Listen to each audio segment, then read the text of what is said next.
Hola suscriptores, estamos en un nuevo video y vamos a reaccionar sobre este video. Vamos a ver. Una publicidad. Era un día de celebración que se convertiría en la pesadilla más oscura. Está bonito Disney. ¿Cómo que se va a convertir en una pesadilla? Hoy va a tener pesadillas. Ya. Déjame acomodarme por aquí. Agarren sus palomitas, su refresquito, cualquier cosa comestible. Ahorita vamos a empezar el video. Que una madre podría vivir. Julio de 1985. De madre, no, eso suena Disney, malo. California.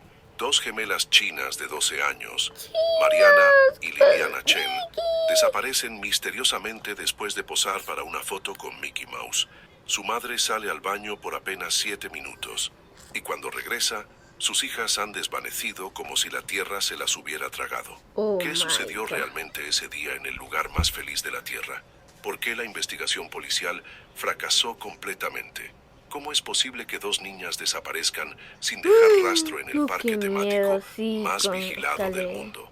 Después de 28 años de silencio sepulcral, excavadores trabajando en una construcción harán un descubrimiento macabro que revelará una verdad más horrible de lo que nadie podría haber imaginado. Dos pequeños esqueletos enterrados junto a la cabeza de Mickey Mouse, en un drenaje abandonado, contarán finalmente su historia. Esta es la investigación que desentrañó uno de los casos más perturbadores en la historia de Disney, donde la magia se convirtió en terror y la justicia tardó casi 3 décadas en llegar. Asegúrate de suscribirte al canal para no perder más casos como este y cuéntame en los comentarios desde dónde estás viendo. Era el 15 de julio de 1985, un día que debería haber sido perfecto para celebrar. Las gemelas Mariana y Liliana Chen acababan de cumplir 12 años y su madre Fernanda había planeado el viaje de sus sueños, una visita a Disneyland en California. Eso es lo mejor de un niño. Había emigrado de China 3 años atrás. Eso es el mejor regalo de un niño. Buscando una nueva vida después de la trágica muerte del padre de las niñas en un accidente industrial cuando apenas tenían 4 años. Fernanda trabajaba dobles turnos en una fábrica textil para poder costear este viaje especial. Había ahorrado cada centavo durante meses, sabiendo que sus hijas merecían esta alegría después de tanto sufrimiento. Las gemelas eran idénticas en apariencia, pero diferentes en personalidad. Mariana era más extrovertida, mientras que Liliana era tímida pero observadora. Ambas llevaban sus característicos peinados con coletas y lazos amarillos, camisas rosas, bajo sus jardineras infantiles y tenis blancos que Fernanda había comprado especialmente para la ocasión. El parque bullía de actividad típica de un día de verano. Familias de todo el mundo se mezclaban en las atracciones, creando una sinfonía de idiomas y risas. Las gemelas corrían de una atracción a otra, sus ojos brillando con la magia que solo Disney podía crear. Fernanda las seguía con una sonrisa, capturando cada momento con su cámara Kodak. Todo parecía perfecto hasta que llegó el momento que cambiaría sus vidas para siempre. Cerca de las 3 de la tarde, las niñas pidieron tomarse una foto con Mickey Mouse. Era su personaje favorito y habían esperado toda la mañana para este momento. El empleado vestido como Mickey parecía amigable, haciendo gestos exagerados que provocaban risas en las pequeñas. Fernanda tomó varias fotos, sin saber que serían las últimas imágenes de sus hijas con vida. Fue entonces cuando la necesidad urgente de ir al baño la obligó a tomar una decisión que la atormentaría por el resto de su vida. El empleado de Mickey le aseguró que cuidaría de las niñas mientras ella se ausentaba unos minutos. Confiando en la magia de Disney y en la aparente seguridad del lugar, Fernanda se dirigió rápidamente al baño más cercano, pensando que regresaría en menos de 5 minutos. Cuando Fernanda regresó del baño, apenas habían pasado 7 minutos. Sin embargo, el lugar donde había dejado a sus hijas estaba vacío. El empleado de Mickey Mouse había desaparecido también. Al principio, pensó que simplemente se habían movido a otra área cercana, pero una búsqueda rápida por los alrededores no reveló ningún rastro de las gemelas. La desesperación se apoderó de ella mientras corría por el parque, gritando los nombres de Mariana y Liliana. Otros visitantes comenzaron a notar su angustia y pronto varios empleados de Disney se acercaron para ayudar. La seguridad del parque fue notificada inmediatamente y se inició un protocolo de búsqueda que incluía el cierre temporal de varias atracciones. Los primeros interrogatorios revelaron información preocupante. Varios testigos recordaban haber visto a las gemelas con el empleado de Mickey Mouse, pero nadie pudo identificar exactamente quién era bajo el disfraz. El parque empleaba a docenas de personas que interpretaban a Mickey durante los turnos, y el caos inicial de la búsqueda dificultó determinar cuál de ellos había estado en contacto con las niñas. La policía de Anaheim fue llamada a las 4:30 p.m., cuando se hizo evidente que las niñas no aparecerían por sí solas. Los oficiales comenzaron una búsqueda sistemática del parque, interrogando a empleados y revisando las áreas restringidas. Sin embargo, la vastedad del complejo y la cantidad de personas presentes ese día complicaron enormemente la investigación. Fernanda fue sometida a un interrogatorio exhaustivo, proceso que la devastó emocionalmente. Los detectives necesitaban descartar cualquier posibilidad de que ella misma estuviera involucrada en la desaparición. Sus respuestas quebradas en un inglés imperfecto, mezclado con palabras en chino cuando la desesperación la abrumaba, pintaban el cuadro de una madre destrozada. La investigación inicial se extendió hasta altas horas de la noche, pero no se encontraron pistas significativas. Los días siguientes a la desaparición se convirtieron en una pesadilla prolongada para Fernanda. La policía desplegó todos sus recursos disponibles, incluyendo perros rastreadores, helicópteros y buzos para revisar lagos artificiales dentro del parque. Los medios de comunicación locales comenzaron a cubrir la historia, mostrando las fotos de las gemelas con sus sonrisas inocentes y lazos amarillos. La comunidad china local se movilizó para ayudar en la búsqueda. Voluntarios distribuyeron volantes con las fotos de Mariana y Liliana en restaurantes, supermercados y centros comunitarios. La barrera del idioma se convirtió en un obstáculo adicional, ya que muchos testigos potenciales no se sentían cómodos hablando con la policía debido a su estatus migratorio. Disney Corporation cooperó plenamente con la investigación, proporcionando listas de empleados, horarios de trabajo y grabaciones de seguridad disponibles. Wow. Sin embargo, la tecnología de vigilancia de 1985 era limitada comparada con los estándares actuales. Las cámaras estaban principalmente ubicadas en las entradas y salidas del parque, con cobertura mínima, en las áreas donde las gemelas fueron vistas por última vez. El empleado de Mickey Mouse que había interactuado con las niñas nunca fue identificado con certeza. Wow. Varios empleados que habían interpretado al personaje ese día fueron interrogados, pero todos tenían coartadas sólidas y pasaron las pruebas del detector de mentiras. La investigación se centró en la posibilidad de que alguien hubiera usado un disfraz no oficial para engañar a las niñas. Después de 3 semanas de búsqueda intensiva, las pistas comenzaron a agotarse.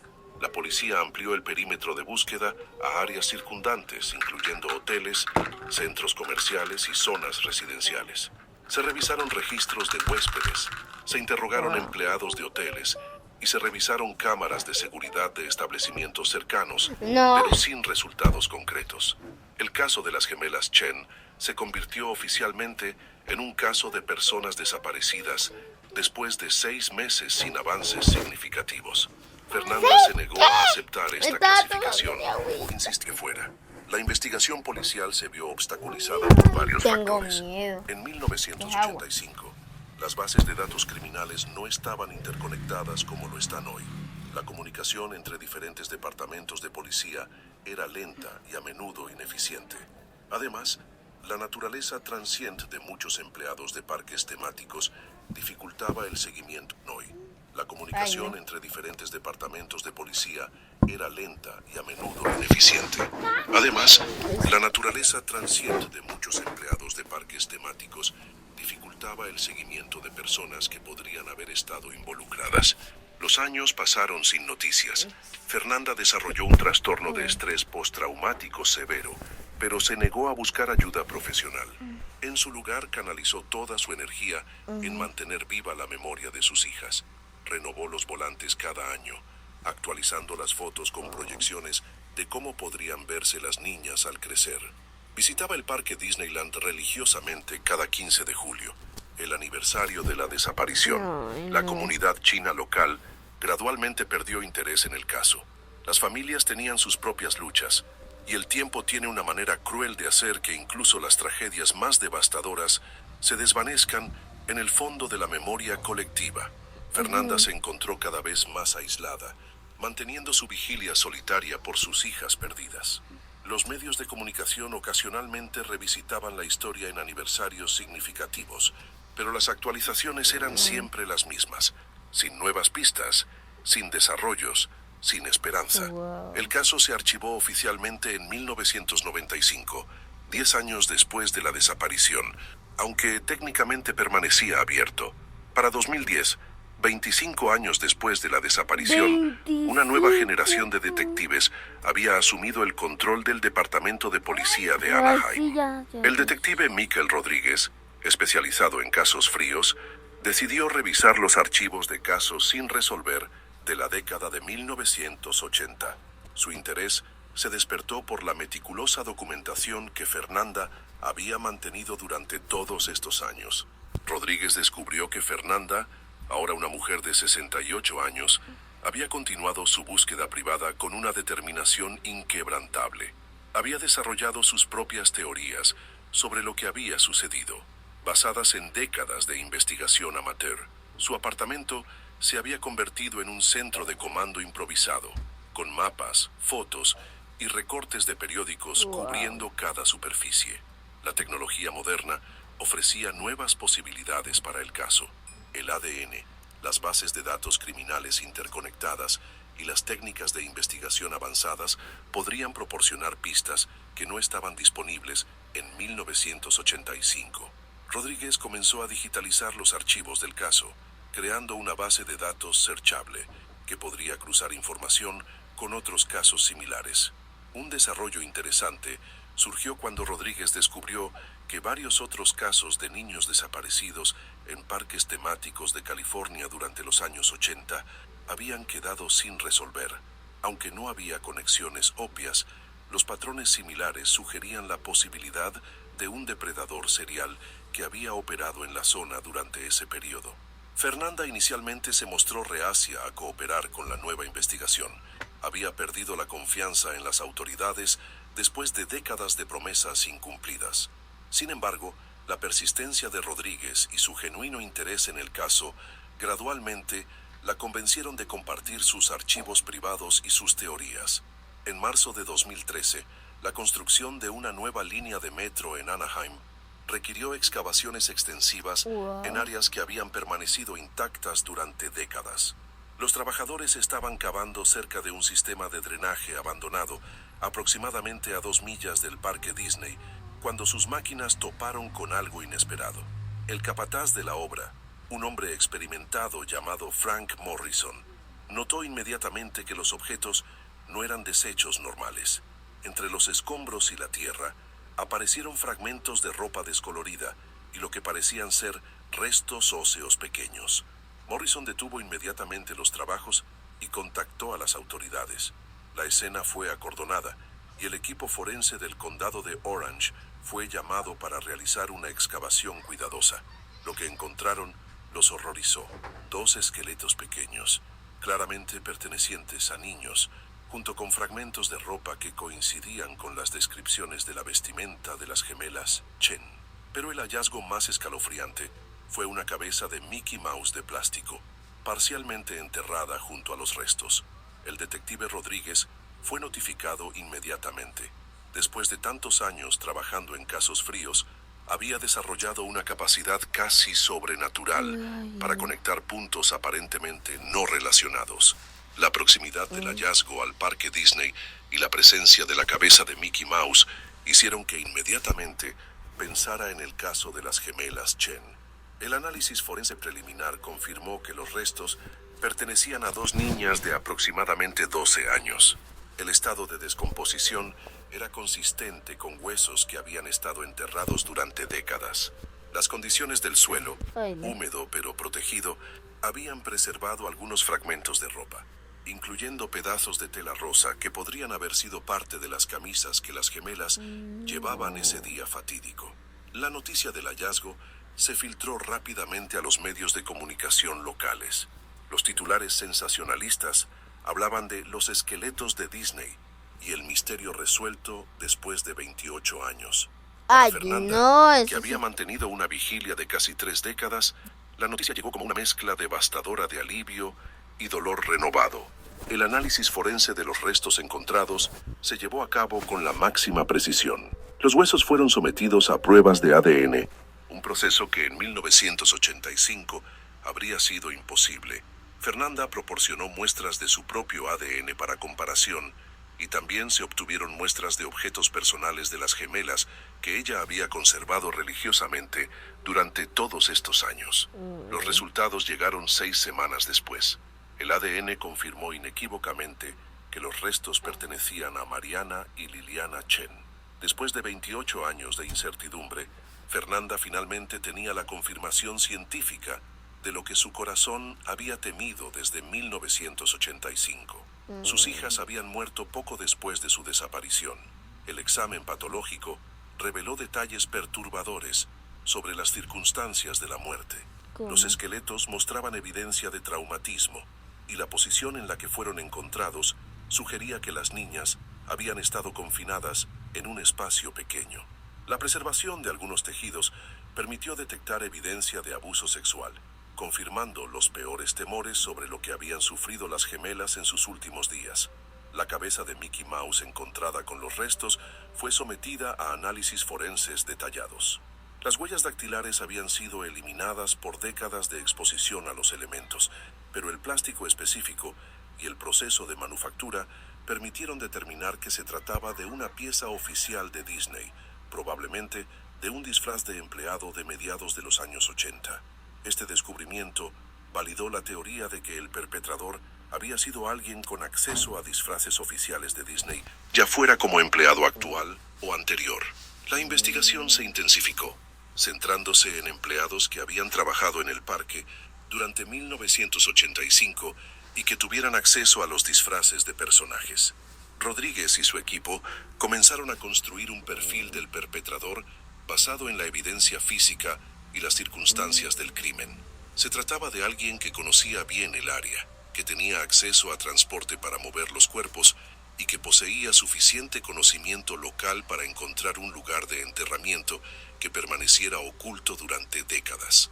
La investigación renovada se centró en una lista de empleados de Disney que habían trabajado en el parque durante julio de 1985. Los registros de personal, aunque incompletos después de tantos años, proporcionaron nombres y direcciones de individuos que habían tenido acceso a disfraces de Mickey Mouse. Muchos de estos empleados ya habían fallecido, pero algunos aún vivían en el área. Una pista crucial surgió cuando los investigadores descubrieron que varios empleados habían sido despedidos abruptamente a finales de 1985, sin explicación clara en sus expedientes. Uno de estos nombres llamó la atención: Robert Bobby Henderson, un hombre de 26 años que había trabajado como performer de personajes durante apenas 4 meses antes de su despido en octubre de 1985. Henderson había desaparecido del radar después de su despido. No tenía registros de empleo formal después de 1985 y sus últimas direcciones conocidas databan de finales de los años 80. Sin embargo, los registros criminales mostraban arrestos menores por vagancia y comportamiento perturbador en varias ciudades de California durante los años 90. La investigación de antecedentes reveló un patrón preocupante. Henderson había sido arrestado en 1983 por acoso a menores en un parque de Los Ángeles, aunque los cargos fueron retirados por falta de evidencia. También había reportes de comportamiento inapropiado con niños en su vecindario, aunque nunca se habían presentado cargos formales. Los investigadores utilizaron técnicas modernas de búsqueda, incluyendo bases de datos de servicios públicos, registros de vehículos y redes sociales, para rastrear el paradero actual de Henderson. Su rastro se había enfriado en 2008, cuando aparentemente había dejado de usar su nombre real para transacciones oficiales. Fernanda, ahora involucrada activamente en la investigación, proporcionó información valiosa sobre avistamientos extraños que había documentado durante sus años de búsqueda. En varias ocasiones durante los años 90, había notado a un hombre mayor observándola mientras visitaba el parque Disney en los aniversarios de la desaparición. Sus descripciones coincidían con la apariencia física de Henderson. Después de meses de búsqueda intensiva, los investigadores finalmente localizaron a Robert Henderson en una caravana abandonada en el desierto de Mojave, a unas 200 millas al este de Los Ángeles. Vivía como un ermitaño, sobreviviendo con trabajos ocasionales y beneficios de discapacidad. Su apariencia había cambiado drásticamente. Ahora era un hombre de 54 años, demacrado y aparentemente con problemas de salud mental. La policía planeó cuidadosamente su arresto, pero Henderson no ofreció resistencia. Parecía casi aliviado cuando los oficiales aparecieron en su puerta. Durante décadas había vivido con el peso de su secreto, y su salud mental se había deteriorado considerablemente. Sufría de paranoia severa y tenía alucinaciones ocasionales. El interrogatorio inicial reveló que Henderson conservaba recuerdos vívidos de los eventos de 1985. Bajo presión psicológica, comenzó a admitir su participación en la desaparición de las gemelas. Su confesión fue grabada meticulosamente, proporcionando finalmente las respuestas que Fernanda había buscado durante 28 años. Henderson describió cómo había engañado a las niñas ese día, prometiéndoles una aventura especial lejos de las multitudes. Las había llevado a un área boscosa cerca del parque, donde las había agredido sexualmente antes de estrangularlas. Había mantenido sus cuerpos en un sótano improvisado durante varios días, antes de enterrarlos en el sistema de drenaje abandonado. La confesión fue corroborada por detalles que solo el perpetrador podría conocer, incluyendo descripciones específicas de la ropa que llevaban las gemelas y objetos personales que nunca habían sido revelados públicamente. Henderson también reveló que había conservado la cabeza de Mickey Mouse como un trofeo macabro de su crimen. Fernanda fue informada de la confesión en una reunión privada con el detective Rodríguez.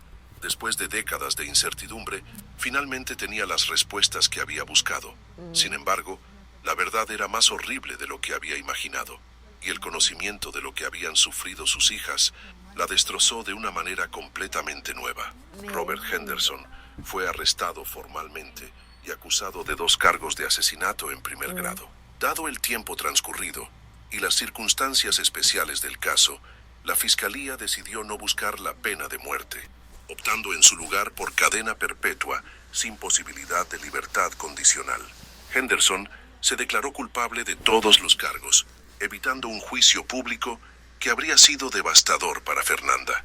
La sentencia se llevó a cabo en una audiencia emocional donde Fernanda finalmente pudo confrontar al hombre que había destruido su vida.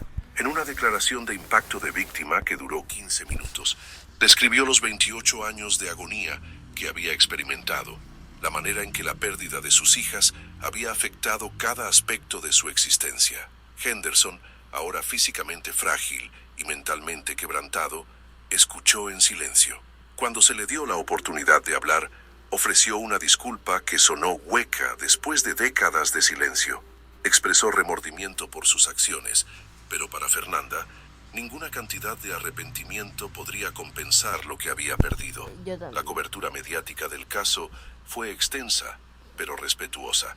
Los medios se centraron en la perseverancia de Fernanda y en la importancia de nunca renunciar a la búsqueda de justicia.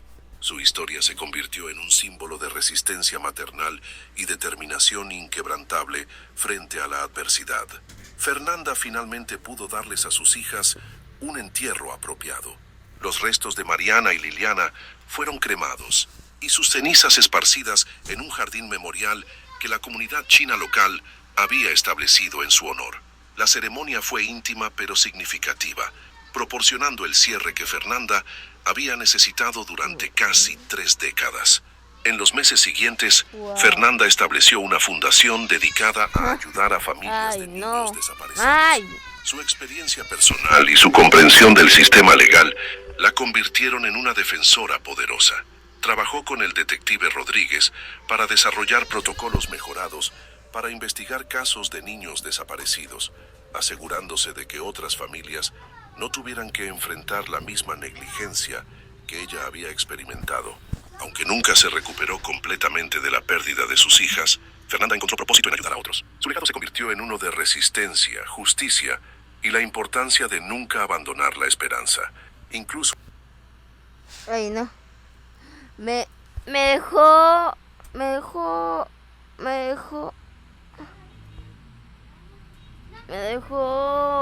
Wow.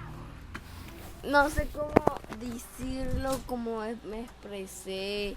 Me expresé algo como wow, de miedo y eso. Espero que les haya gustado mi video. Aquí te dejo por aquí otro video en mi canal. Espero que les haya gustado. Chayis.